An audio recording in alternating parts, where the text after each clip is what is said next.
Hola, buenas tardes. Mi nombre es Aitela Arriaga Gómez. Soy de la licenciatura médico cirujano del grupo 101. La materia es habilidades de la comunicación de ideas. En mi podcast yo hablaré sobre el trastorno bipolar. A continuación les explicaré en qué consiste. El trastorno bipolar anteriormente fue denominado psicosis maníaco-depresiva. Esto estaba incluido dentro de los trastornos del estado de ánimo. Podemos definir al trastorno bipolar como una enfermedad crónica en la que se produce una alteración de los mecanismos, ya sean bioquímicos del cerebro que regulan las emociones y el humor.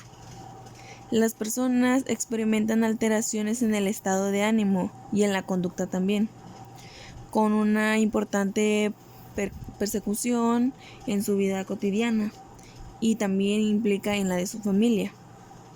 La enfermedad se presenta en diferentes episodios. El primero es el episodio maníaco, donde la persona está eufórica, su actividad física y mental diaria aumenta de manera patológica. El segundo es el episodio hipomaníaco. En esta ocasión la persona también presenta síntomas de manía, pero la intensidad es menor. El tercero es el episodio depresivo. La persona se encuentra muy triste, muy desanimada y con actividad diaria que se ve afectada.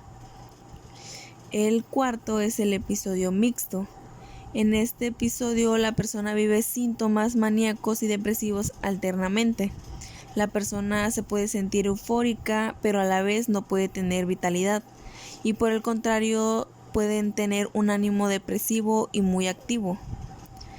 El cambio de una fase a otra, de mania a depresión, es variable y como se ha dicho, entre estas fases hay periodos de estabilidad.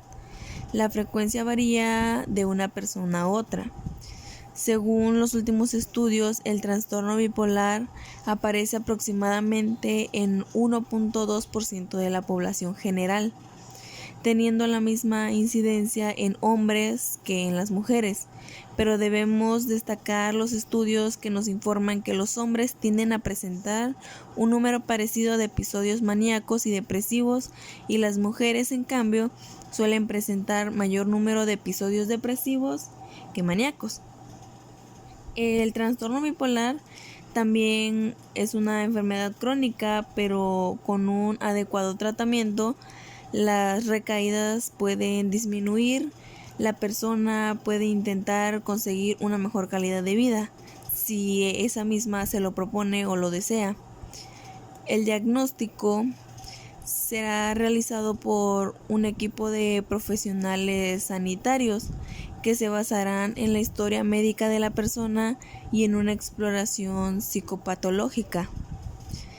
Establecer este tipo de diagnóstico no es fácil y a veces se retrasa en el tiempo. Muchos de los síntomas que aparecen en la persona son comunes y otras enfermedades además pueden variar en el tiempo. Habitualmente se considera que se trata de una depresión o de otro tipo de enfermedad y hasta que no se produce un episodio de manía, no se suele poder determinar con seguridad si es bipolaridad. Además, en cada persona la enfermedad se presenta con diferentes síntomas, creando situaciones únicas y personales. El trastorno bipolar suele aparecer en la adolescencia y al principio de la edad adulta. Normalmente aparece de forma aguda, manifestándose los síntomas en cuestión de días o semanas. La duración de los episodios es muy variable. A veces duran días, a veces duran meses. No se puede determinar con seguridad la evaluación ni en una misma persona ni en un diagnóstico. Ahora voy a explicar los síntomas que se pueden presentar. Evidentemente, en cada persona se les presenta y desarrolla de manera diferente, de manera única, pero podemos describir una serie de síntomas que son comunes en las personas que presentan este diagnóstico. Estos los clasificaré dentro de los diferentes episodios maníacos y depresivos que mencioné anteriormente. En el episodio maníaco son las alteraciones en el estado de ánimo. La persona se muestra eufórica con un estado de hiperactividad general. La persona se siente capaz de hacer cualquier cosa. En algunos casos la excitación anímica llega a ser tan extraordinaria que desemboca en la hostilidad y irritabilidad. La ausencia de conciencia de enfermedad. Este es otro síntoma. En estos episodios puede ser que la persona no sufra por los síntomas, pero se manifiestan en ella. Se encuentra muy bien y no comprende por qué se tiene que seguir un tratamiento. El otro vendría siendo la conducta, que está muy alterada. La persona puede pasar por la mayoría de su tiempo haciendo planes y desarrollando proyectos gigantescos. Su autocontrol de impulsos es muy pobre. La ausencia de interés por su aspecto personal. Presenta un aspecto poco descuidado y poco aseado. Alteración de los procesos cognitivos. Los procesos cognitivos se caracterizan por su aspecto personal, que se presenta un aspecto de extraordinaria aceleración, o el habla rápida y entrecortada, salta de un tema a otro sin razón y tiene serias dificultades de mantener su atención a la persona. El otro vendría siendo las alteraciones en la percepción de la realidad y de sí mismo. La autoestima de la persona puede estar tan hipertrófica que incluso puede aparecer síntomas psicóticos como delirantes de grandeza. Por ejemplo, puede ella misma llegarse a hacer daño, o se hace ideas que no concuerdan, o también puede hacer alucinaciones en su misma alteración de percepción. En este también existe una confianza excesiva hacia sí mismo. Ella es solamente ella y no confía en las demás personas. El otro sería los síntomas físicos. Las alteraciones de sueño, pueden estar sin dormir durante mucho tiempo, el aumento de apetito y un extraordinario incremento de umbral de la fatiga física. El último sería la dificultad para mantener las relaciones interpersonales. Las relaciones son muy difíciles en los episodios de manía. La persona se muestra polemista y controladora. Tiene una gran resistencia a que se les contradiga o se les intente hacer ver lo inapropiado de su conducta. Con un oportuno tratamiento farmacológico, los síntomas que se manifiestan en estas fases disminuyen de manera estable. En el episodio depresivo se encuentra la alteración en el estado de ánimo. Aparece un gran sentimiento de tristeza, apatía, pérdida de interés por aquello que anteriormente le interesaba, abatiendo infelicidad. Aparece un miedo irracional a todo lo que les hace sentir desvalidos. Muestran deseos de estar solos. También son frecuentes a la irritabilidad y la sensación de vacío y el nerviosismo. Otra es la alteración de la percepción, igual que en el maníaco, pero en la valoración que hace una persona deprimida de sí misma, de su entorno y de su futuro suele ser negativa. La autodepresión, la autoculpación, la pérdida de autoestima suele ser, por tanto, contenidos por claves en los pensamientos de estas personas. Aparecen ideas pesimistas y repetitivas. Los síntomas físicos podría ser los comunes, que son la fatiga, que es el cansancio efectivo, excesivo, la pérdida de apetito y una disminución de la actividad. Y también el deseo sexual, que en los hombres puede incluso acompañarse con dificultades en la erección.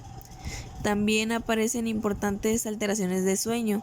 La mayoría de las personas sufren de insomnio, problemas que pueden quedarse dormidos,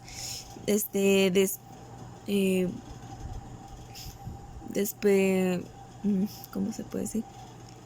Despertares frecuentes a lo largo de la noche, o que no pueden dormir, o despertar precoz, son de un sueño muy ligero.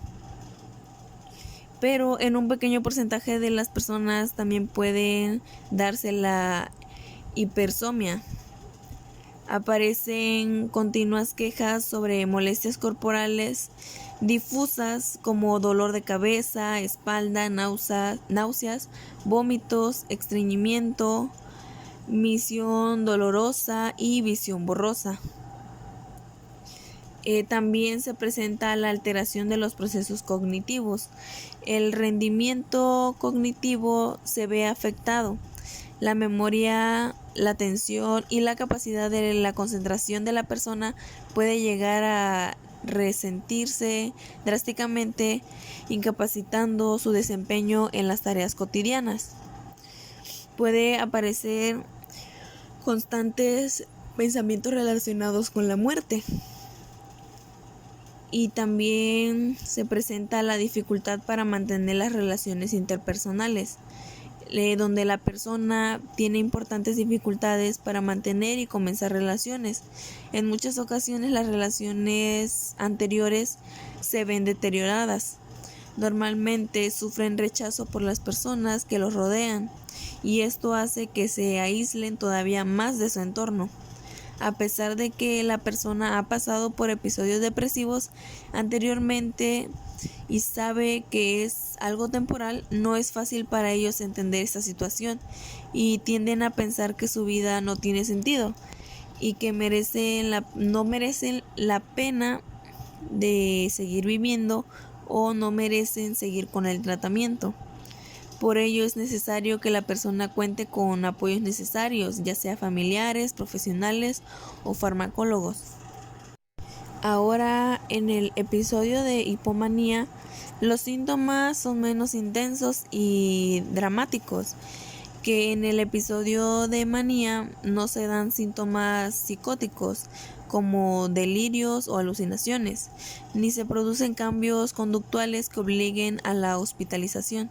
En este episodio podemos destacar los síntomas de sensación de bienestar intensa, mayor creatividad, buena autoestima, alteraciones de sueño o insomnio, irritabilidad, pensamiento acelerado, inestabilidad que puede desembocar a una fase de manía, posibilidad de consumo de alcohol o drogas también puede incluirse. Para evitar que esta fase termine en un episodio de manía, es fundamental continuar con el tratamiento. También podemos hablar sobre el episodio de remisión, que son aquellos periodos en los que se predomina a la persona la ausencia de síntomas. La persona con una red amplia y adecuada de apoyos y con un mantenimiento constante en el tratamiento pueden tener frecuentes episodios de estabilidad. Ahora, ¿cuáles son los tipos de trastorno bipolar? Porque no solamente existe uno, o sea, no es solamente generalizado el concepto de trastorno bipolar, pero hay como fases en función de la intensidad de los síntomas y de los diferentes episodios que presentan las personas a lo largo de su vida. Podemos hacer las siguientes clasificaciones. El trastorno bipolar tipo 1 que es la forma clásica, vaya. Se caracteriza por fases de manía y depresiones de gran intensidad. Pueden haber una variación entre personas en función de los diferentes episodios que presentan en la intensidad de sí mismos. Hay personas que presentan el mismo número de episodios maníacos y depresivos, pero existen personas que presentan principalmente un tipo de episodio o el otro. Actualmente ya existen estudios que demuestran que es más probable que los hombres comiencen con un episodio maníaco y las mujeres con un episodio depresivo. El segundo es el trastorno bipolar tipo 2. Este se caracteriza por las depresiones intensas y fases de hipomanía. Puede aparecer síntomas psicóticos en las fases depresivas, las fases de euforia moderadas, o a veces se confunden con cambios temperamentales en la persona. Se puede observar con mayor sociabilidad en la persona porque es difícil darse cuenta también. La otra es la fase mixta, cuando los síntomas de los episodios de manía y depresión aparecen mezclados. Esto sucede en un 30% de las personas que tienen un trastorno bipolar con bastante frecuencia en el mismo día. Las personas están alegres y tristes y a menudo están muy irritables y enfadadas. Esto hace que la enfermedad sea difícil de comprender tanto para la persona como para su entorno. Y el último es la ciclación rápida. Se da en aquellas personas que presentan los 4 diferentes episodios anteriormente descritos en un mismo año. En este caso será necesario un tratamiento especial y debe ser atendidos con especialidad de atención para detectar algunas enfermedades que a veces pueden asociarse con alteraciones de glándula tiroides. Ahora, ¿cómo evoluciona el trastorno de bipolaridad? El trastorno bipolar suele aparecer en la adolescencia tardía. La media edad, que son los 20 años, pueden comenzar de forma imperceptible en esta etapa y aparecer de forma abrupta en la edad adulta con una fase depresiva o de manía. El primer episodio suele venir precedido de un factor estresadamente ambiental, pero los siguientes pueden aparecer de la forma inmediatamente, independientemente de factores externos. Esta enfermedad de evolución crónica, ya como hemos dicho, se ve marcada por diferentes fases, destacando episodios de manía y de depresión. Los tipos de episodios y la frecuencia de los mismos serán diferentes en cada persona. Algunas personas tienen los mismos episodios maníacos y depresivos, pero existen otros casos en los que se destaca la presencia de un solo tipo de fase. La persona con trastorno bipolar tiene a medida 4 episodios durante los primeros 10 años de enfermedad. El intervalo entre los episodios tiende a disminuir una medida que aumenta con la edad. Que se puede decir que con la edad los intervalos asintomáticos entre episodios son cada vez más cortos. La intensidad de los episodios no siempre es la misma. Los diferentes estudios mantienen que tanto los episodios de manía como los depresivos se presentan de forma preferente en determinadas estaciones del año. Lo relacionan con la influencia que tiene las horas del sol, destacando la depresión en otoño e invierno y la misma en primavera y verano. Con tratamiento las fases se acortan y los episodios de estas se alejarán, mejorando la calidad de vida de la persona. Existe un grupo de factores asociados a un mejor pronóstico. El primero es contar con una red amplia de apoyos, el segundo, cumplir con el tratamiento, el tercero, subir horarios regulares de sueño, el cuarto, realizar actividades estructuradas, no consumir alcohol ni drogas, aprender a detectar las mismas de la recaída también es importante, porque las ideas del suicidio pueden aparecer a lo largo de la enfermedad y no solo aparecen en episodios depresivos, son más frecuentes en el comienzo de la enfermedad. La tasa de suicidio en los pacientes bipolares no tratados oscilan alrededor del 10.15% y la forma de disminuir este riesgo de asegurar una mejor evolución es seguir con las pautas anteriormente mencionadas.